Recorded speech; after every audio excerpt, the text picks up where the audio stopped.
팔복을 저희가 지금 오늘까지 6번째 함께 보고 있습니다. 예수님께서요 제자들을 불러 모아 놓으시고 8가지의 복에 대해서 하나하나 짤막하게 설명을 해주신 그러한 말씀이죠. 마음이 청결한 자, 청결함이 도대체 무엇이길래 그들이 하나님을 본다라고 말씀하시는가. 마음이 청결한 것, 그리고 그들은 하나님을 본다라고 예수님께서 말씀하셨죠.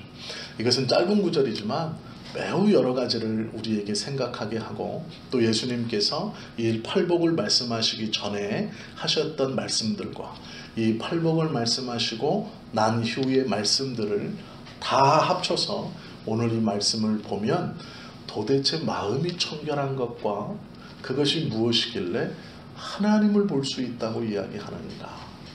유대인의 입장에서 하나님을 본다는 것은요 평생도록 이룰 수 없는 수준입니다. 즉 하나님을 본다는 건 누가 봤습니까? 구약에서 모세가 봤습니다. 그런데 모세가 시내산에 올라가서 하나님을 보고 내려왔을 때 그가 어떻게 됐습니까? 얼굴에 광채가 나서 수건으로 얼굴을 가렸음에도 불구하고 그 빛 때문에 일반 이스라엘 백성들이 모세의 얼굴을 쳐다볼 수 없었습니다. 즉 이들이 하나님을 본다는 것은 불가능하다는 얘기입니다. 근데 예수님이 지금 그 얘기를 하고 있는 겁니다. 이사야 선지자가 성전에서 예배드리다가 하나님을 보았습니다. 그때 이사야 선지자가 큰 소리로 통곡하며 외칩니다. 나로 망하게 되었도다. 죄를 가지고 하나님의 형상을 보았도다. 그때 천사가 제단 숯불을 가지고 입술을 팍 짖으면서 너는 정결하다 선언해 주죠. 즉 이스라엘 백성들의 입장에서 하나님을 본다는 것은 그 신앙의 수준까지 올라가는 것도 쉽지 않지만 두렵고 떨리고 무서운 일이면서 한 번쯤은 보기 원하는, 꼭 한 번은 경험해 보면 너무나 좋은 그런 사모함과 갈망이 있지만 엄두조차 낼 수 없는 그러한 일입니다. 근데 예수님께서요 그 하나님을 볼 것이다 라고 선언하시는 거예요. 그러니까 이 말씀을 듣고 있는 지금 제자들과 이스라엘 백성들은 깜짝 놀라는 겁니다. 하나님을 본다. 어떻게 하면요? 마음이 청결하면. 그러면 이제 문제가 이제 마음이 청결이 뭐냐, 이게 문제인 거예요. 본다는 거는 이제 나중에 우리가 볼 것이고, 그러면 청결함이 뭐냐? 더러운 곳을 깨끗하게 치우는 청소하듯이 그런 청결함이냐? 그 마음의 청결함이 뭐냐? 이스라엘 백성들이요 이 말씀만, 이 팔복의 6번째 말씀, 마음이 청결한 자는 복이 있나니 그들이 하나님을 볼 것이요 라는 이 말씀만 따로 딱 떼어서 툭 놓고 보면 도달할 수 없는 거예요. 구약에서도 하나님께서 직접 말씀하시는 모세, 난다 긴다 하는 이사야, 선지자 중 가장 최고라는 이사야나 사무엘 같은 사람들만 하나님을 보고 음성을 듣는 거예요.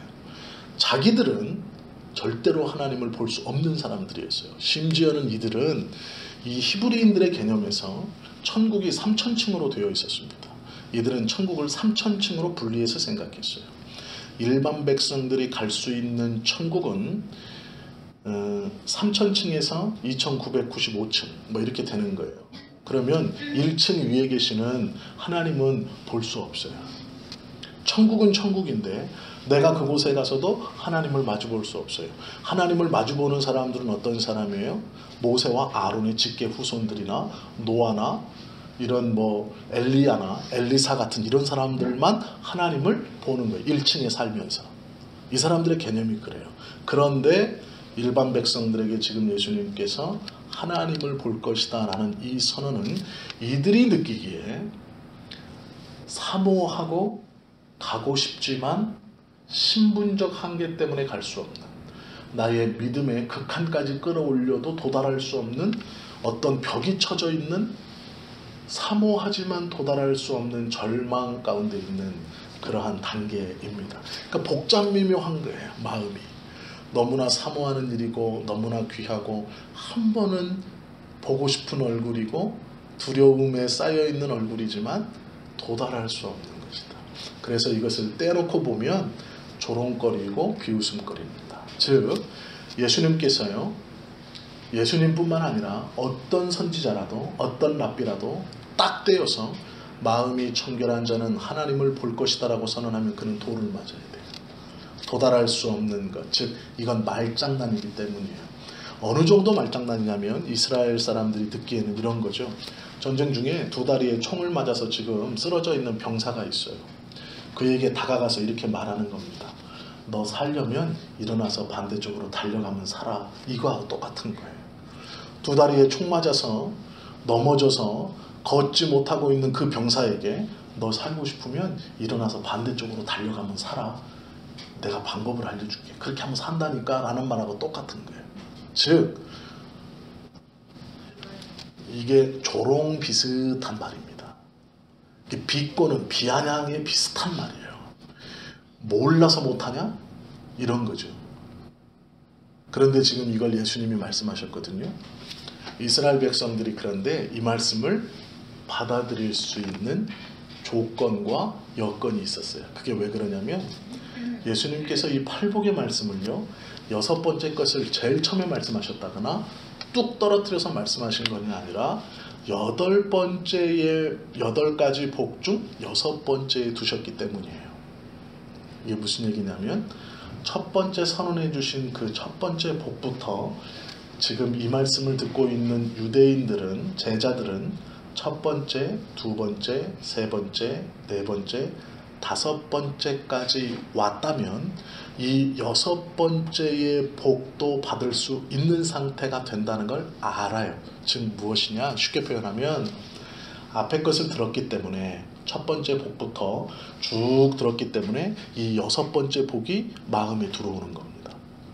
따로 떼어서 6번째 것만 툭 떨어뜨려 놨다면 아무도 이것을 받지 못한 말씀인데 앞에 거부터 쭉 들었기 때문에 6번째가 들어오는 거예요.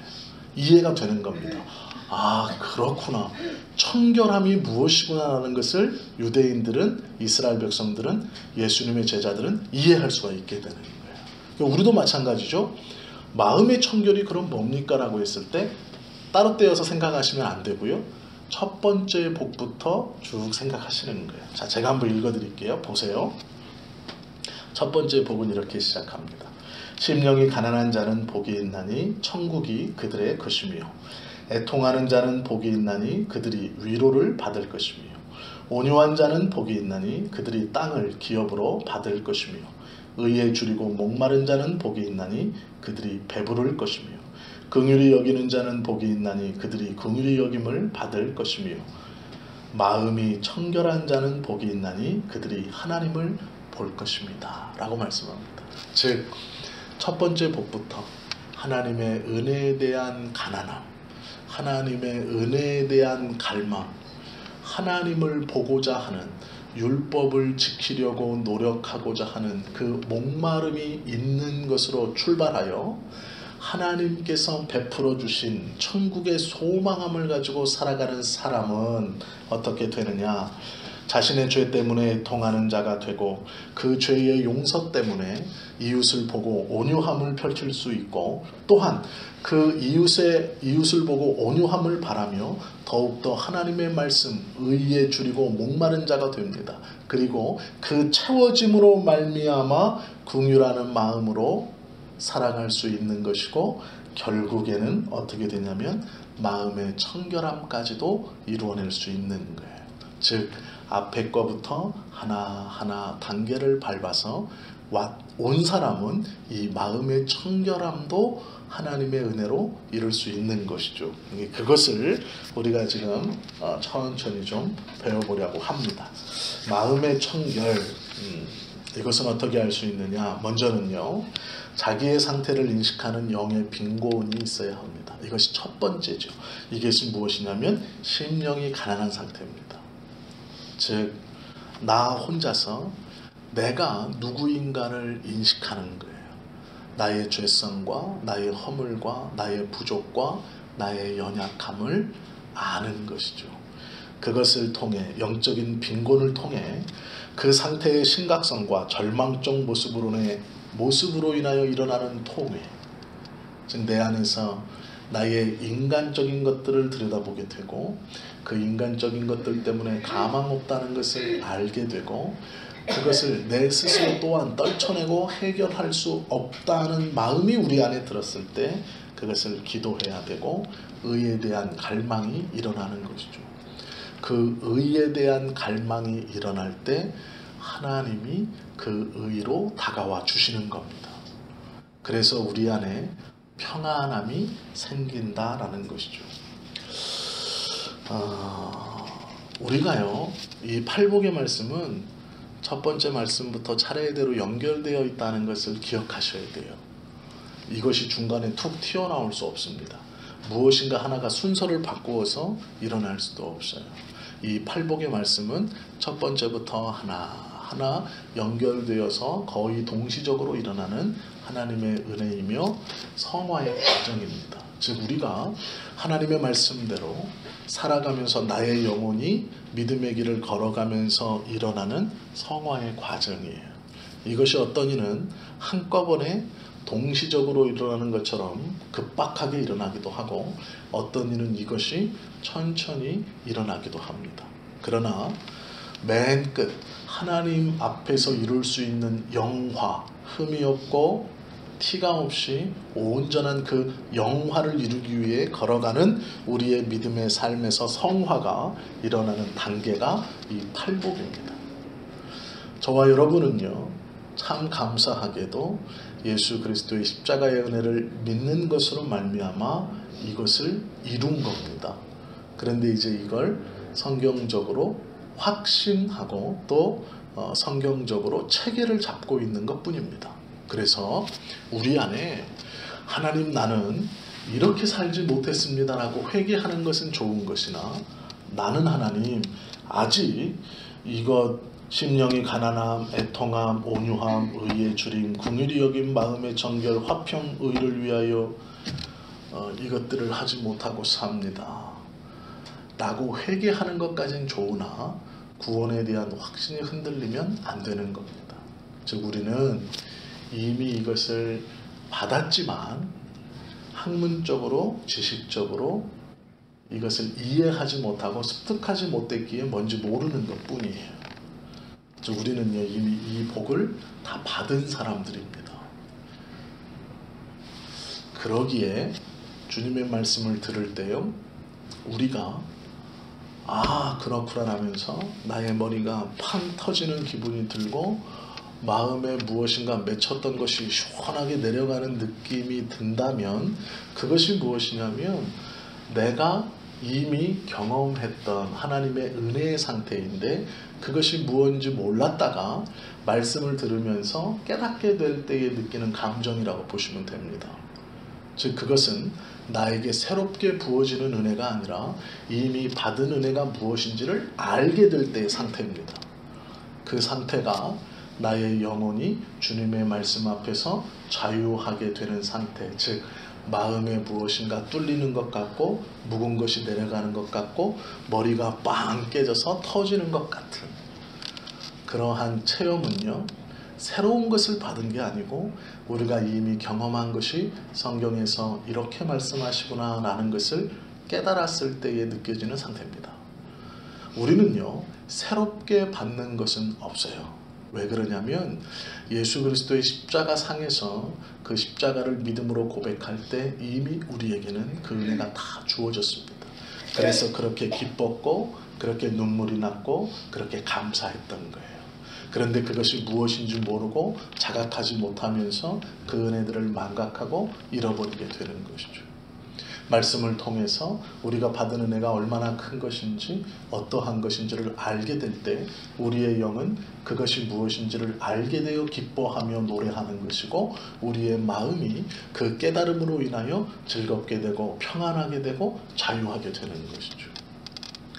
그래서 우리가 말씀을 잘 들어야 하는 것은 이미 내가 받은 은혜가 어떠한 것인지를 알기 위해서입니다.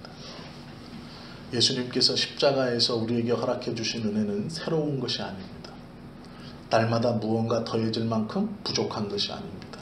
그것은 완전한 것이고 그것은 온전한 것입니다.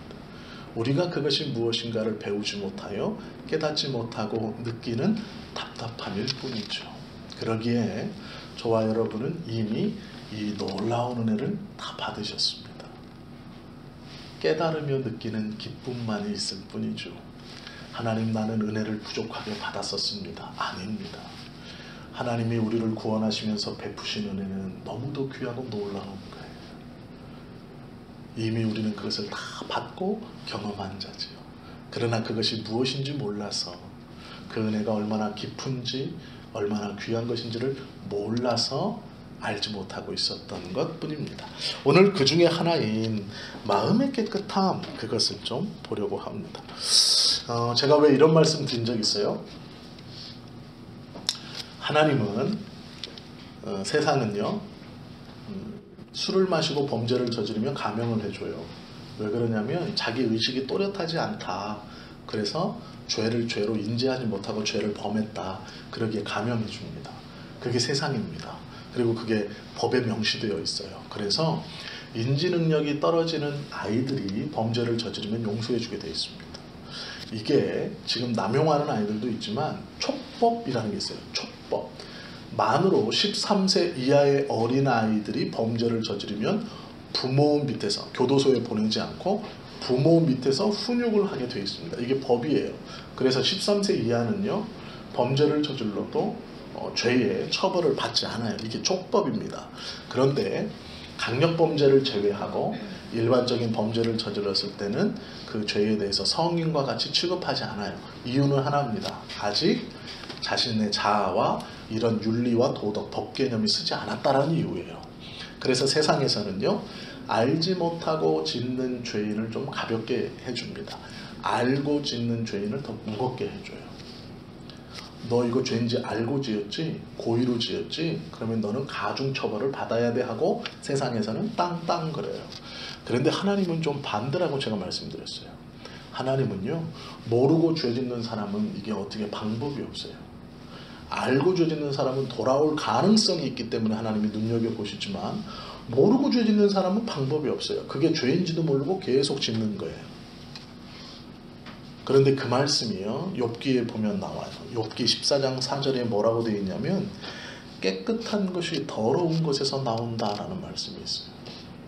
깨끗한 것이, 즉 무엇이냐면 선함이 죄에서 나온다는 거예요. 이게 무슨 얘기냐면요, 죄가 무엇인지를 깨달아야 그 죄에 대해서 절망하게 되고, 그 죄에 대해서 절망된 상태에서 그 죄를 벗어나는 선을 구하게 되는 거예요. 즉, 우리가 나의 모습을 들여다보며 죄가 무엇인지를 알고 내가 죄인인 것, 즉 내가 더럽다는 것을 알아야 선함, 내가 의로움을 쫓아갈 수 있다는 거예요. 그 발을 내디딜 수 있다는 거예요. 이 더러운 껍데기를 벗어야 되겠다는 것을 깨달을 수 있다는 거예요.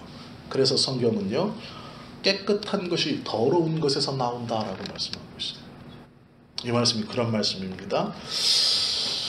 죄악으로 더러워진 인간, 모든 악의 원천인 사탄의 결박에 매인 인간이 깨끗해지고 청결해질 수 있는 것, 이것은 더러움이 무엇인가를 알아야 한다는 겁니다. 그래야 의에 대한, 깨끗함에 대한 소망이 생기고, 이게 무슨 얘기냐면 내가 어떠한 존재인지를 알면 하나님을 갈망할 수 있게 되는 거예요. 그 의로우심을 갈망할 수 있게 된다라는 것이죠.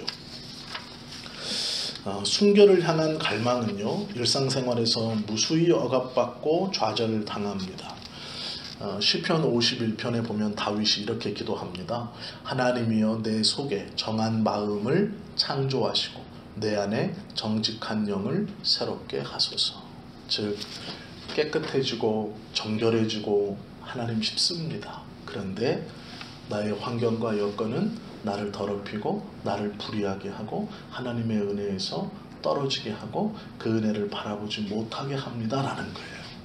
하나님, 내 안에 정한 마음을 창조하시고, 즉 이 더러움에 둘러싸인 나에게 하나님께서 선함을 창조해 주시고 정직한 마음을 새롭게 해 주십시오. 즉 깨끗함을 갈망할 수 있도록, 깨끗함을 향해 나아갈 수 있도록, 지금은 내가 더럽고 흠이 있지만 그렇게 되기를 원합니다 라는 것이죠. 고린도후서 7장 1절에 보면 바울이요 이렇게 권면해요. 그런즉 사랑하는 자들아, 이 약속들을 가진 우리가 하나님을 두려워하는 가운데 거룩함을 온전히 이루어 육과 영의 온갖 더러운 것에서 자신을 깨끗게 하자라고 말합니다. 바울이 믿음의 사람들에게, 고린도 교회에 있는 성도들에게 뭐라 그러냐면 우리 서로 깨끗게 되기를 하나님 앞에 기도하고 노력하자라고 말해요. 우리는 복음의 약속을 받지 않았느냐? 그러면 우리는 이 깨끗함을 향해 나아가자. 우리의 영과 육이 하나님을 향해 나아가는 것이 맞다라는 거예요. 그것이 정결함이다 라고 말씀하고 있죠. 이사야 선지자는요 이사야 1장 16절에서 이렇게 말합니다. 너희는 스스로 씻으며 스스로 깨끗하여 너의 악업을 버리고 악행을 그치고 선행을 배우라 라고 권면하고 있습니다. 깨끗함을 향해 나아가는 것은 지금 내가 깨끗해졌다는 뜻이 아니에요. 그것을 바라본다는 겁니다. 즉 죄에서 나의 힘으로 그것을 벗어날 수 없어요. 죄 가운데 있지만 그것을 바라보는 거예요. 갈망입니다. 즉 이 갈망하는 상태를 하나님이 깨끗하다라고 인정해 주시는 거예요. 그 말씀 이제 우리가 뒤에서 좀 더 자세히 볼 거고요. 그러면 하나님을 볼 수 있는 정결한 마음은 뭐냐? 이거를요 원어대로 보면 본다라는 말은 타노예요. 이것은 바라본다, 주시한다. 즉 어떤 타켓을 딱 정하고요, 그 타켓이 움직이면 눈이 따라가는 거예요.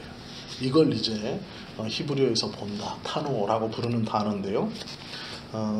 이 단어를 가만히 보면 이런 뜻입니다. 볼 것이다.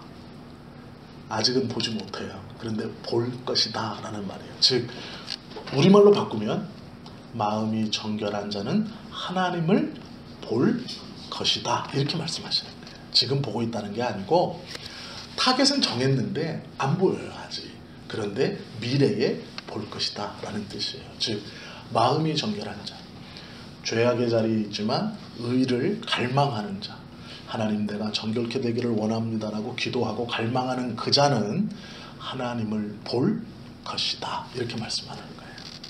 그러니까 유대인들이 이 말씀을 받을 수 있는 겁니다. 지금을 내가 보는 것이 아니라 그 의에 대한 갈망함과 열망함이 있는 그 자는 타겟을 정한 것이고 앞으로 하나님을 볼 것이다 이렇게 선언하고 있기 때문에 유대인들은 이 말씀을 받을 수 있다라는 것이죠. 그러면 하나님을 본다는 것이 참으로 놀라운데요. 두 가지 개념입니다. 지금 보는 것과 미래에서 보는 것을 성경은 다 얘기하고 있어요.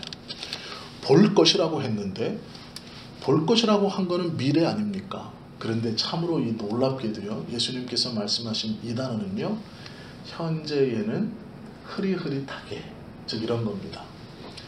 보지만 제대로 보지 못하고 미래에는 제대로 본다 이런 뜻이에요.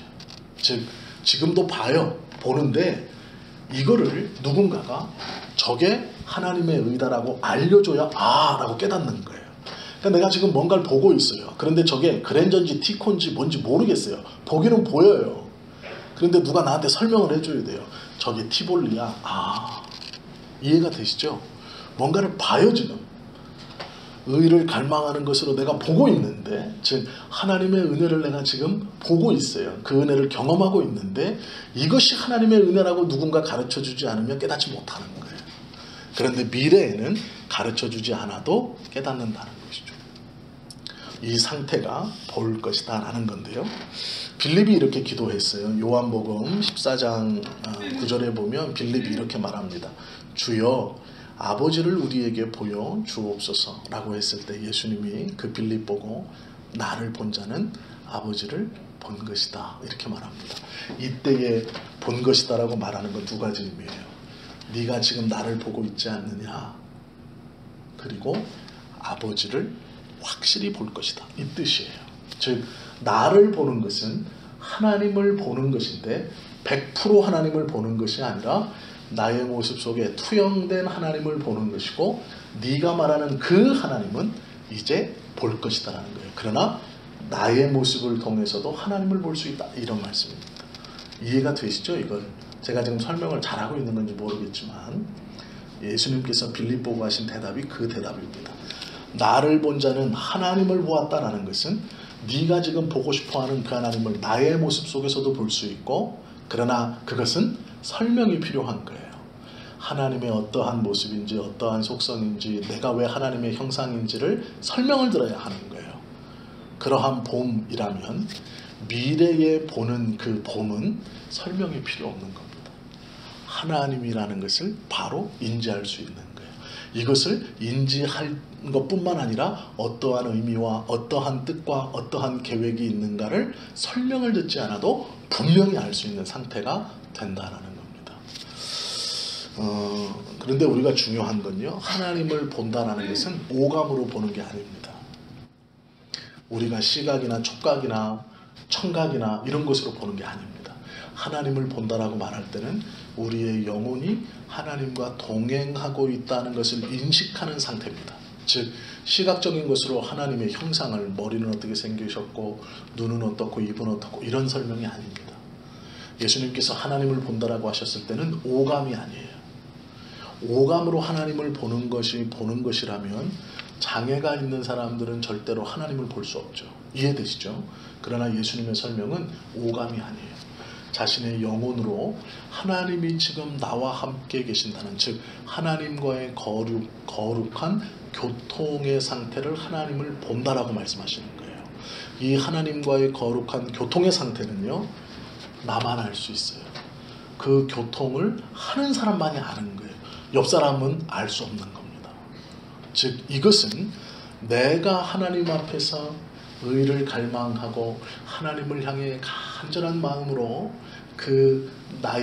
내가 죄인임을 인정하고 그 죄가 나에게 소망이 없음을 인정하고 하나님의 은혜를 갈망하는 그 상태일 때 하나님께서 나와 교통해 주신다는, 오감으로 느끼는 게 아니라 나의 영이 주님과 함께 교통하고 함께하고 있다는 것을 느끼는 그것을 본다, 이렇게 말씀하시는 거예요. 즉 그 봄은 나만이 알 수 있는 거예요. 그러나 미래에 볼 것인 모든 이가 같이 보는 거예요. 같은 느낌으로. 그 말씀인데요, 시편 16편 8편에 보면 다윗이 이렇게 말해요. 이렇게 고백하는데 뭐라고 고백하냐면 내가 여호와를 항상 내 앞에 모시고 있습니다, 이렇게 고백합니다. 그러니까 하나님을요 내 앞에 항상 모시고 있는 거예요. 이건 하나님이 나보다 한 발 앞서서 걸어가시는 상태일까요? 아니에요.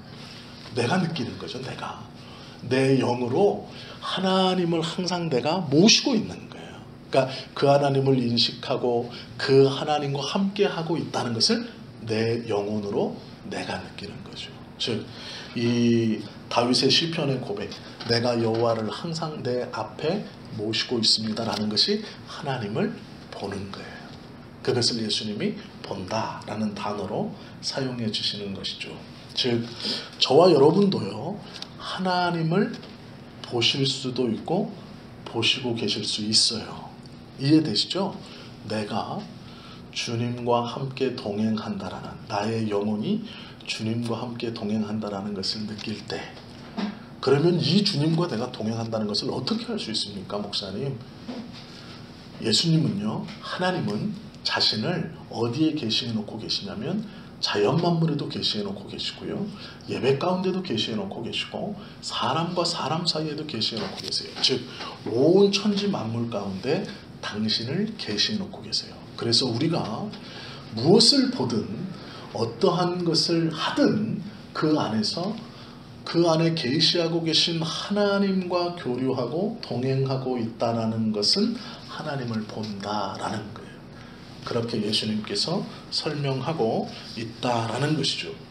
예수님의 임재에 대한 의식, 하나님의 성품에 대한 체험, 하나님과 사랑의 관계에 대한 확신, 예수 그리스도 안에서 우리 모두에게 가까이 와주신 하나님의 마음과 심성을 깨닫는 것, 그리고 그걸 붙드는 것이 하나님을 본다라는 것이죠. 그리고 앞으로 더욱더 분명한 것은 하나님의 나라에서 그분과 얼굴을 맞대고 보는 것처럼 우리가 생각하는 그런 본다의 개념도 분명히 있다라는 것이죠. 요한일서 3장 2절 말씀은 우리에게 이렇게 말해요. 그가 나타나심이 되면, 즉 그가 오시면 그의 계신 그대로 그를 볼 것이다, 이렇게 말하고 있어요. 그것도 보는 거예요. 이 땅에 살면서 내가 주님과 동행함도 보는 것이고, 하나님이 예수님께서 이 땅에 오셨을 때 우리가 천국의 소망을 품고 그 나라에 들어가서 하나님을 보는 것도 보는 것, 이 두 가지 약속이 다 있는 겁니다. 이 팔복의 6번째는요. 그러면 고린도전서 13장 12절 말씀처럼 이제는 내가 부분적으로 아나 그때에는 주께서 나를 아신 것 같이 내가 온전히 알겠습니다 하는 상태가 되는 것이죠. 보는 사람은요 행복함이 있어요. 즉 동행함도 행복함이 있고, 보는 소망을 가지고 살아가는 사람 행복함이 있어요. 우리의 혼란을 평정시켜 주시고, 우리의 필요를 충족시켜 주시고, 우리의 삶을 다른 방법으로는 도달할 수 없는 행복과 평안함으로 인도해 주신다라는 것이죠. 이것이 하나님을 보는 사람들이 받는 은혜예요. 즉 마음의 평안함이 임한다라는 것이죠. 하나님을 본다는 것은, 시간이 되어서 말씀을 좀 마칠게요. 하나님을 본다는 것은 두 가지 개념입니다. 이 땅 가운데 하나님의 임재를 경험하고, 내가 천지 만물 가운데 하나님께서 자신을 계시해 주신 것을 보고 하나님의 동행하심을 느끼는 것도 하나님을 보는 것이고, 미래에 우리 예수님께서 오셔서 하나님의 나라에서 그 하나님을 직접적으로 대면하는 것도 하나님을 보는 것이에요. 이 두 가지의 놀라운 은혜와 축복을 받을 수 있는 사람은 마음이 청결한 사람입니다. 그런데 그 마음이 청결한 사람은요, 깨끗이 비우는 사람이 아니고 나의 죄를 알고 그 죄가 나에게 소망이 없음을 깨닫고 의를 향해 방향을 돌리고 그 의를 갈망하고 있는 상태에 있는 사람이 하나님의 임재를 느낄 수 있고, 하나님께서 약속해 주신 그 천국에서 뵐 하나님의 그 은혜도 받을 수 있는 겁니다. 즉, 이 말씀을 처음부터 정리하면 이렇게 되는 것이죠. 첫 번째 복인 심령의 가난함으로 하나님의 은혜를 간절히 사모하는 그 마음으로 천국을 소유한 사람은 두 번째, 세 번째 애통하고 온유한 자가 될 수 있어요. 그리고 의에 줄이고 목마름이 그에게 일어나서 하나님은 그것을 채워주시어 목마르지 않게 하시며, 또한 긍휼한 마음을 가지고 긍휼을 베풀며 받은 긍휼을 베풀며 살아가는 그에게 하나님은요, 너는 마음이 청결하다 말씀해 주시는 거예요. 그리고 오늘 우리가 읽었던 두 가지의 은혜를 받을 수 있다라고 해주시는 거죠. 우리는 이미 이것을 받았어요. 우리가 기도하면서 예배하면서 때로는 혼자서 길을 걸어갈 때 하나님의 임재와 동행을 느끼시잖아요. 그게 잠깐인지 긴지는 개인차가 있는 것이지만, 하나님이 지금 내 옆에 계시다는 그 놀라운 은혜와 나를 지켜주고 보호하신다는 그 고백들을 우리가 하시잖아요. 그것은 마음의 정결함이 먼저 우리에게 있는 겁니다. 그래서 우리는 그 은혜를 이미 받은 거예요. 그러면 하나님은 그날의 모든 것을 깨닫게 해주시겠죠. 그래서 우리의 입술로 영원히 하나님만을 영화롭게 찬양하게 하시는 분이에요. 그 하나님을 의지하며 오늘 우리의 삶도 소망이 있는 것이고, 어려움 중에 있어도 기쁨이 있는 것이죠. 왜요? 9회 말 투아웃에 9대 0일지 모르지만 그 게임의 결과는 10대 9의 역전승이라고 우리 하나님이 이미 말씀하셨어요. 우리는 지금 9회 말 투아웃에 들어가 있기 때문에 질 것 같고 불안하고 두려움이 있지만, 하나님은요, 그 야구 경기의 마지막은 10대 9로 네가 역전해서 이겼다라고 선언해 주신 분입니다. 그러면 두려워할 필요 없죠. 승리하셨다고 그 게임을 지배하고 계시는 하나님이 말씀하고 있는데요. 그 믿음이 우리 안에 있기를 예수님의 이름으로 축원합니다. 기도하시겠습니다.